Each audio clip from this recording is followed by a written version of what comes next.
Hello everyone and welcome. Today we are going to be doing a deck tech for Tom Bombadil. He is a rainbow 4/4.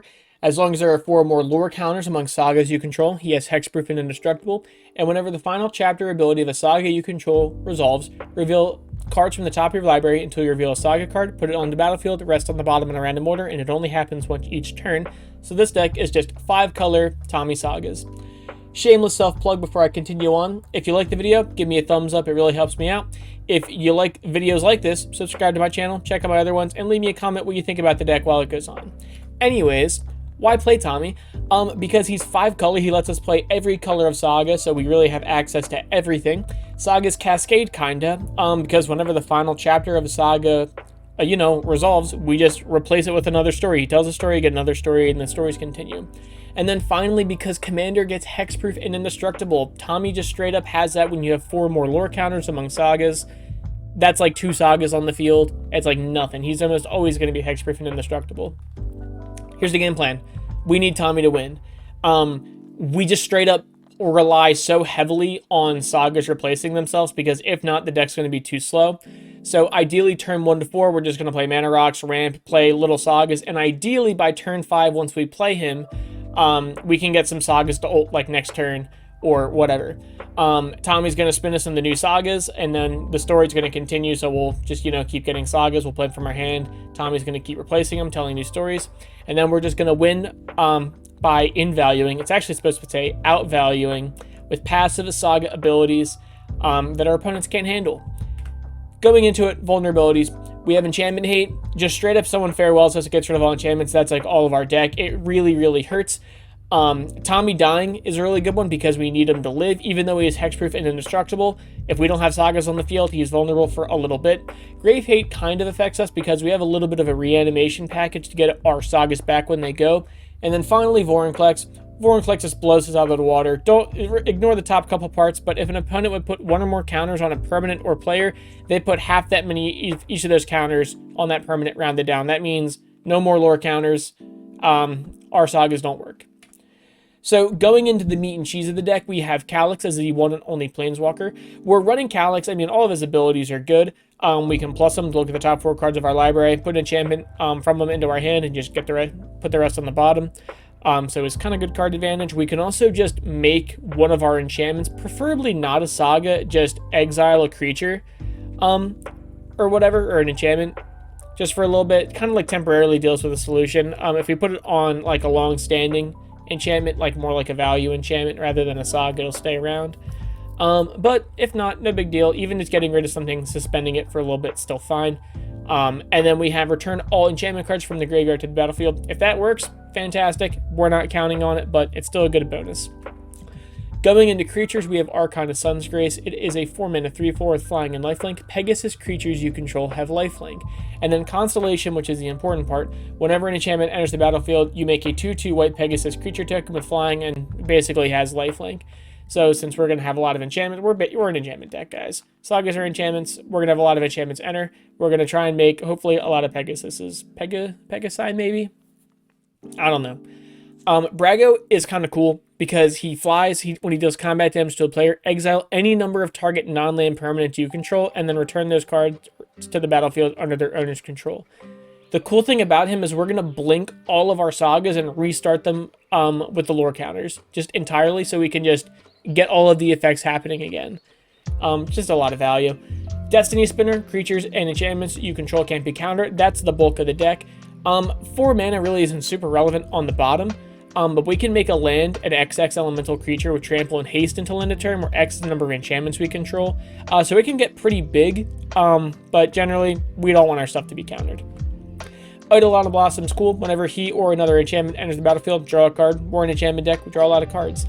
Evolution Sage and Flux Channeler each have the little ability of whenever you do, play a land or cast a non-creature, proliferate. I like the idea of proliferating lore counters on our sagas, just because it'll tick them up and then we'll get the next ability on them. I just kind of like that idea. I think it's neat. Hannah Ship's Navigator, 3 mana, return target artifact or enchantment from your graveyard to our hand. We're just going to get back sagas when they go away. Hex Parasite is a cool idea, right? So hear me out on this. He is a 1-mana 1/1, and he has, Phyrexian, Black, and X. Remove up to X counters from target permanent. For each counter removed this way, he gets +1/+0 until end of turn.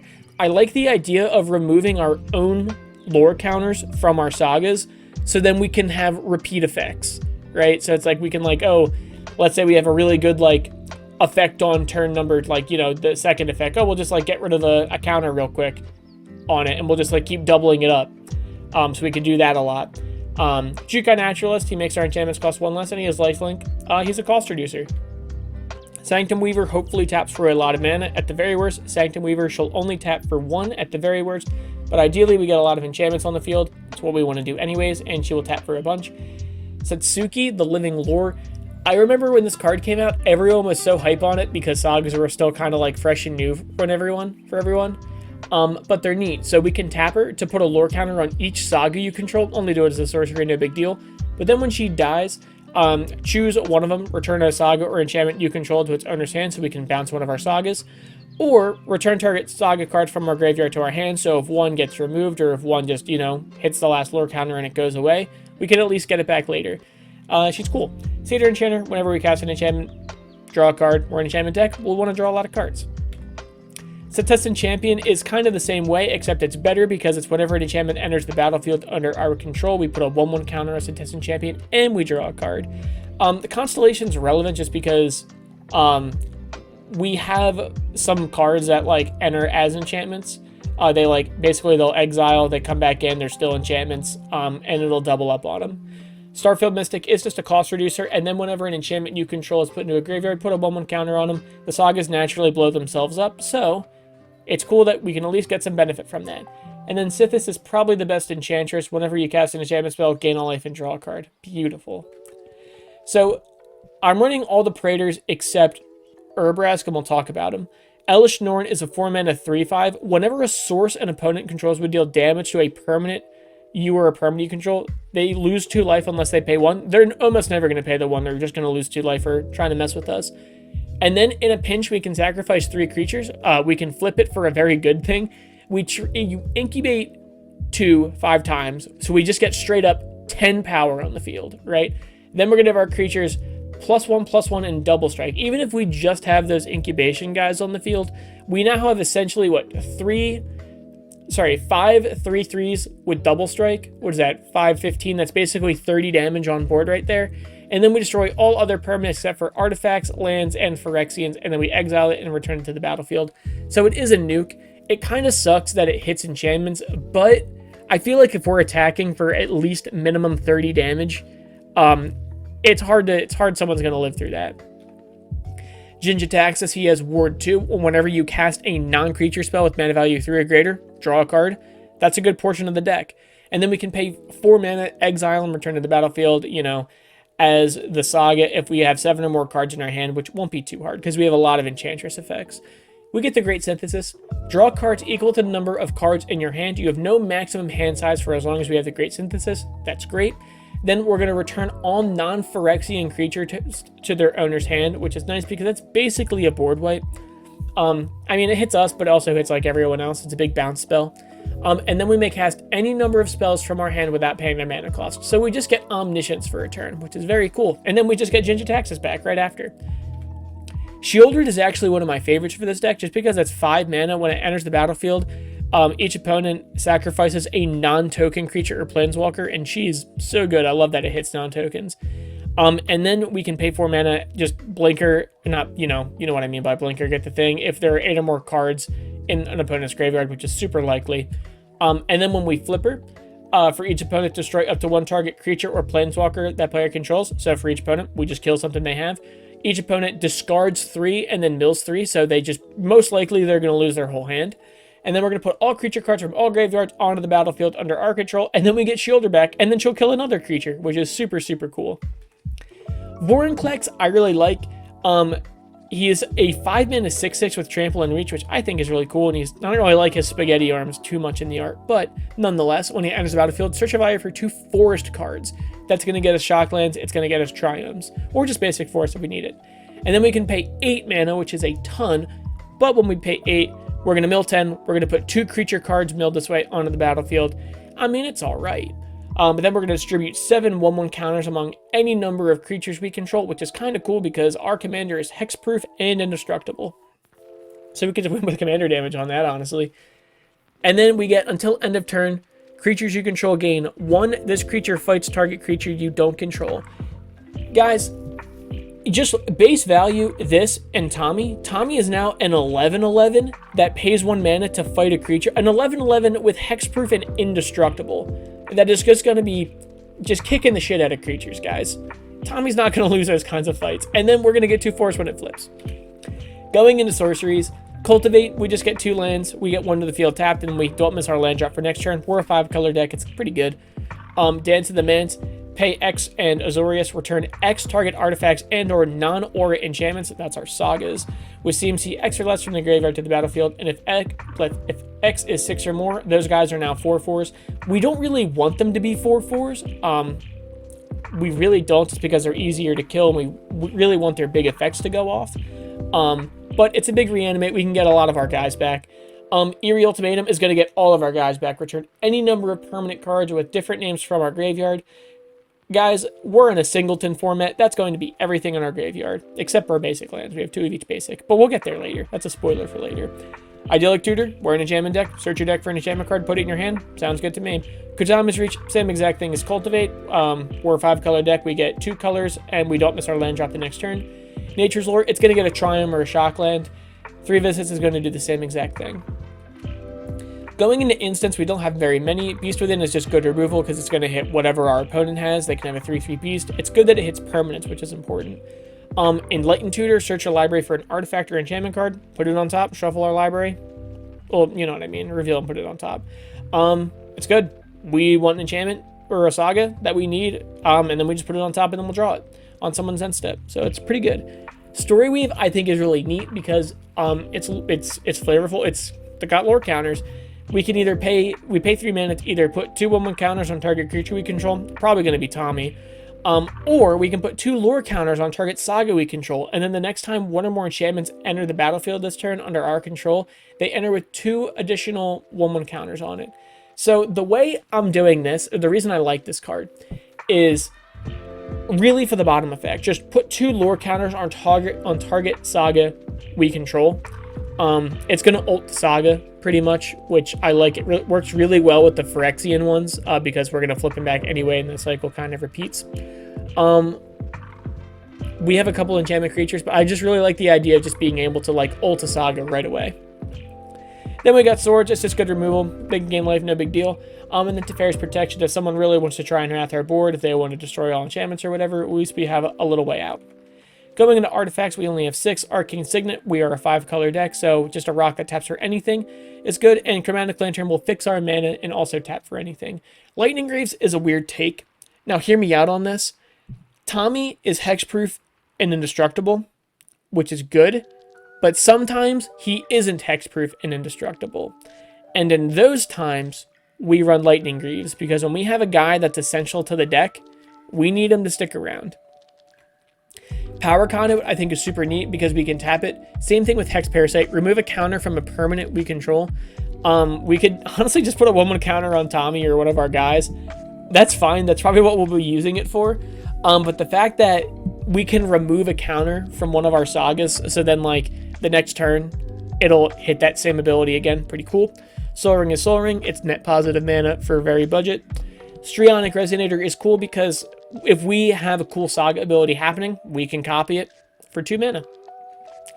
Going into the bulk of enchantments, All Will Be One, I think, is really neat. It's 5 mana. Whenever you put 1 or more counters on a permanent or player, it deals that much damage to target opponent, creature an opponent controls, or planeswalker an opponent controls. We're just going to be passively putting lore counters on our guys, so we can just start shooting down creatures or hitting opponents. So it's kind of cool. Azusa, Many Journeys. The idea with this card is it comes in turn 2, and then we just hit a land drop. It's basically an Explore without the card draw, and then we gain 3 life, and we get a creature out of it, which when it becomes blocked, untap up to 3 lands we control. So if we just need to untap some mana, we got it. Or it's a good blocker. Binding of the Old Gods. comes in, just destroys a target non-land permanent, and then it's going to fetch us a Triumph or a Shock land, and then it's going to give our creatures Death Touch. Birth of the Imperium is kind of cool. 5 mana to create a 2/2 Astartes Warrior. Sorry, my Warhammer brothers and sisters. I don't play. I think it's cool. I don't know how to pronounce any of it. Astartes Warrior creature tokens with vigilance for each opponent we have. So ideally, we're in a pot of 4. It's 5 mana at the very worst to get 3 opponents, 6 power.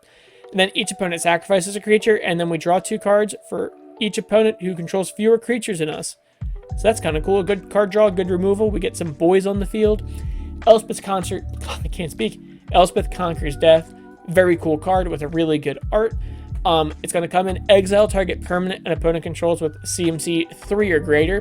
Good removal. Then non-creature spells your opponent's control cost 2 more to cast until our next spell. Oh, that hurts so many, it hurts a lot of decks. Even just putting a limit on things your opponents can and can't cast for a turn is absolutely brutal. And then finally, we're just going to reanimate a creature or planeswalker from our graveyard to the field, and it's either going to have a 1/1 counter on it, or if we get Calyx for some reason, he's going to have a loyalty counter on him. Very cool, Elspeth. Thank you. Elspeth is Nightmare, unfortunately. Destroy target creature and opponent controls power 2 or less. Just get rid of a small mana dork, get rid of a tiny commander, doesn't matter. We're going to just straight up duress our opponent, which is kind of cool, and then we're going to exile target opponent's graveyard. The graveyard is relevant if someone is playing a reanimation deck, like a Moren or whatever. We don't want them having graves. Enchantress's Presence, whenever we cast an enchantment spell, draw a card. Sounds good to me. Historian's Boon, I think, is really cool. It's just on flavor. When it or another non-token enchantment you control enters the battlefield, that's our Sagas. We're going to make a 1/1 white soldier creature token. And then whenever the final chapter ability of a Saga you control triggers, we're going to make a 4/4 white angel with vigilance and flying. So we make a Sarah, basically a Sarah angel when we finish a Saga. Fable of the Mirror Breaker, so infamous. Got banned in Standard. Get him out of here.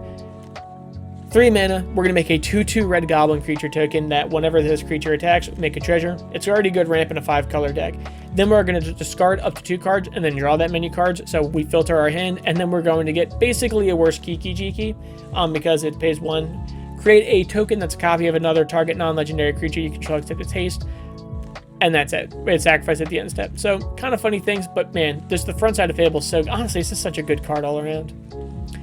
Inventive Iteration, 4 mana, return up to 1 target creature or planeswalker to our hands, a little bounce spell, and then we return an artifact card from our graveyard to our hand. If we can't, we draw a card. Guys, we're an enchantment deck, not many artifacts, so we're probably just going to draw a card.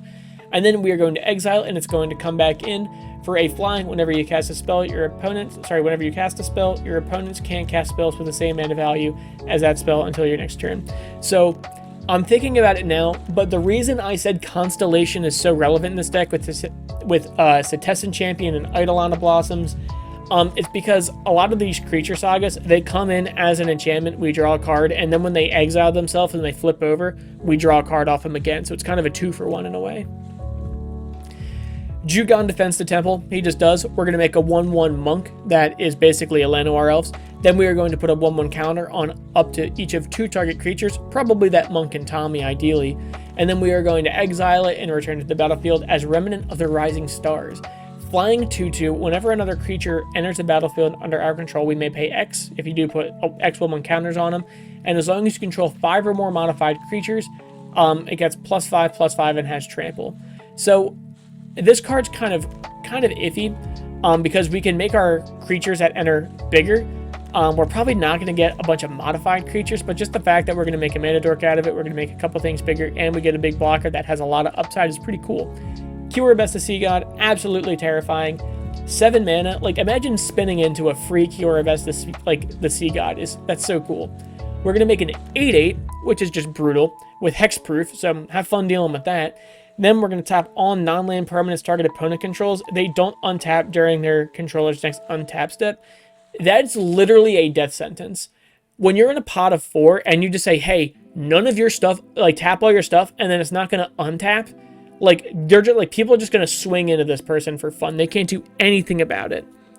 And then we're just going to get a permanent and untap it. The best permanent on the field, it's just ours now.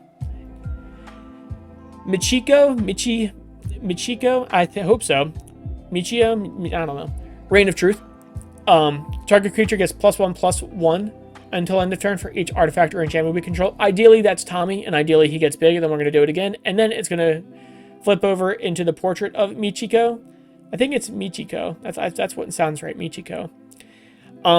Gets +1/+1 for each artifact enchantment we control. So she's just large. Showdown of Scalds is, I think, a really, really good card. Just because just exile the top 4 cards of your library until the end of turn. You may play those cards. That basically says just draw until the end of your next turn. You may play those cards. So basically just draw 4 cards. Just draw 4 cards straight up, essentially. And then whenever you cast a spell, put a 1/1 counter on a creature you control. We can get Tommy beefy. Honestly, as I'm going through this video, this deck has a lot of potential to just make Tommy very large and kill someone with commander damage. I think that's kind of funny. And then whenever you cast a spell this turn, put a 1/1 counter on a creature you control. Cool. We're really just running it for the big draw effect. Sigil of the Empty Throne. Whenever you cast an enchantment, get a 4/4. Sounds good to me. Sphere of Safety. 5 mana. Creatures can't attack you or planeswalkers you control unless their controller pays X for each of those creatures, where X is the number of enchantments we control. Guys, we are just straight up an enchantment deck. It's going to be so hard to attack us. So Sphere of Safety just basically says we can't be attacked. Starfield Index. I love this card and I hate this card. 5 mana. At the beginning of your upkeep, you may return target enchantment card from your graveyard to the battlefield. That's pretty good. Then, as long as you control 5 or more other enchantments, each other non-aura enchantment you control is a creature in addition to its other types and has base power toughness equal to its mana cost. Here's the issue with this. I really like it, right, because it's going to reanimate our sagas every turn, right? I really don't like it because it now makes our enchantments creatures, and creatures are easy to kill. There's board wipes. There's a lot more targeted removal for creatures. It's at least harder to just kill enchantments, right? Flat out enchantments. But now they creatures, but they can also just win the game. Like, you're looking, like, all these cards on the screen right now, that's just 3 5/5s, right? So that's kind of cool. Sterling Grove, other enchantments you control have Shroud, so no one can just target our stuff. And then we can pay 1, sacrifice it, search our deck for an enchantment card, reveal it, put it on top. Sounds good to me. Cruelty of Gix, I think, is really cool. It has Read Ahead, which is nice. So reading ahead is you basically just choose which one you want to start with and you skip the other. So we either just target opponent, reveals our hand, get rid of a creature or planeswalker card from there. We basically Grim Tutor, search our library for a card, put it in our hand, lose 3 life. And then we just reanimate a creature from any graveyard, which I think is really cool. The Elder Dragon War has Read Ahead too, so we really pick whatever we'd like. Either deal 2 damage to each creature and each opponent, so it's kind of like a mini nuke if we want to just destroy tokens or whatever.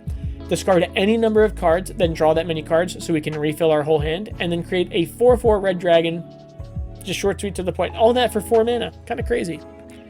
The Eldest Reborn, I think, is neat because it's 5 mana, enters the battlefield, everyone loses a creature or planeswalker, and then everyone, or each opponent rather, not everyone, doesn't bother us.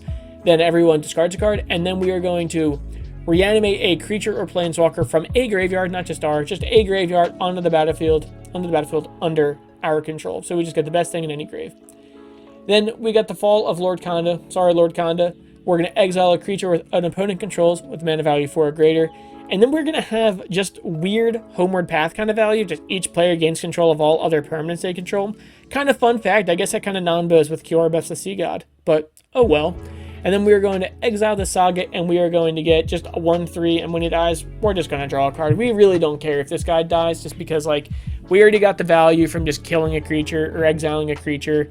And, like, we just have, like, a 1/3 that's just going to be a chump blocker. Then we have the first Rowan games. It is 3 mana for 4 abilities. Make a 1/1, and then put 3 1/1 counters on a creature you control. Could be that 1/1, could be Tommy. Then, if you control a creature with power 4 or greater, draw some cards, and then we make a gold token.